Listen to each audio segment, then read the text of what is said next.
मेरा है, मेरे कदमों में गिरते हैं, मेरे हाथ पर कलमा पढ़ते हैं, तेरा क्या कमाल है।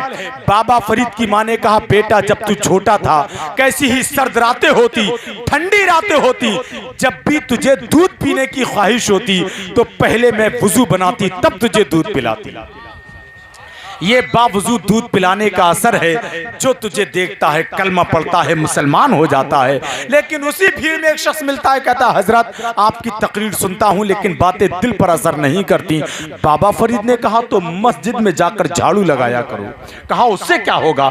बाबा फरीद फरमाते हैं तू अल्लाह के घर को साफ करेगा, अल्लाह तेरे दिल को साफ कर देगा। अब एक शेर पढ़ता हूं, उसको याद कर लें, भूल जाएं तो मैं करीब का हूं, ठिरिया नतमल का, फोन करना मैं याद दिला दूंगा। भाई नाजिम साहब से मुलाकात होती रहती है दुकान पर, इनको लिख कर दे जाऊंगा। लेकिन शेर कामयाब है नहीं कि हमारे राब्ते इतने शदीद हो गए। भाई वसीम साहब, हमारे राब्ते इतने शदीद हो गए हैं कि हम लड़े भी नहीं और शहीद हो गए हैं। हमारे राब्ते इतने शदीद हो गए हैं, 1 मिनट से कम लगेगा। बाबा फरीद के पास एक कैंची लेकर आया, हुजूर तोहफा कबूल कर लें। बाबा फरीद ने कहा रख दे। इतनी देर में सुई लेकर आया, कहा अल्लाह तेरा भला करे, क्या खूबसूरत गिफ्ट लेकर आया है, क्या खूबसूरत तोहफा है। कैंची वाला उठ गया, बोले कैंची के सामने सुई की क्या हकीकत है, आपने इसको बड़ी दुआएं दी। बाबा फरीद ने फरमाया कैंची का काम क्या है, बोले काटना। बोले सुई का काम क्या है, बोले जोड़ना। बोले फरीद काटने नहीं जोड़ने आया है।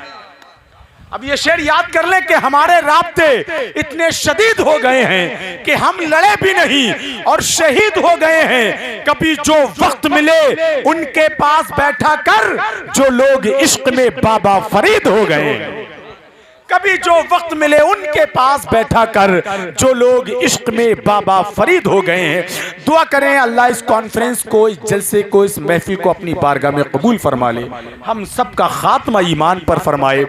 दुआ चलते फिरते उठते बैठते करते रहा करें। अल्लाह हमारी तन्हाइयों को, हमारे दिल को, हमारी आंखों को मुसलमान बना दे। अब आइए मैं बड़े अदब के साथ, मुल्क हिंदुस्तान का बहुत ही कीमती लहजा है, ये सच है जिसके गले की हल्की खराश भी हमें शहनाई की धुन से बेहतर लगती है। वो क्लासिकल अंदाज है, नात को नात के लहजे में पढ़ने वाला शायर जिसको अकील सिद्दीकी कहते हैं, जो बरेली शरीफ में दयारे आला हजरत में रहते हैं। फैजान मुफ्ती आजम हिंद को समेट कर आज पूरे मुल्क हिंदुस्तान की नई जहनियत के कुलूब को मुनव्वर मुजल्ला करने वाला लहजा आपके दयारे मोहब्बत में। आइए उनके आने से पहले एक नारा लगा लिया जाए और बुलंद आवाज से नारे का जवाब दिया जाए, नारे तकबीर। माशाअल्लाह, जितने जवान हजरात हैं वो जरा इश्क़ रसूल में डूबकर अपने हाथों को फजा में लहरा के नारे का जवाब दें, ताकि मुडिया नसीर की ये जमीन के जर्रे भी गवाह हो जाएं। नारे तकबीर, माशाअल्लाह, नारे रिसालत, फैज़ाने गौसे आज़म, फैज़ाने ख्वाजा गरीब नवाज, मसलके आला हजरत, इस्लाहे मौशरा कॉन्फ्रेंस, सर जमीने मुडिया नसीर। नारे तकबीर, नारे रिसालत। दुरूदे पाके रिसालत का विर्द करते हुए ख्याल शहरे मदीना को जाने वाला है। फलक नशीनों से कह दो कि नीचे आ जाएं, कोई जमीन पर नाते सुनाने वाला है।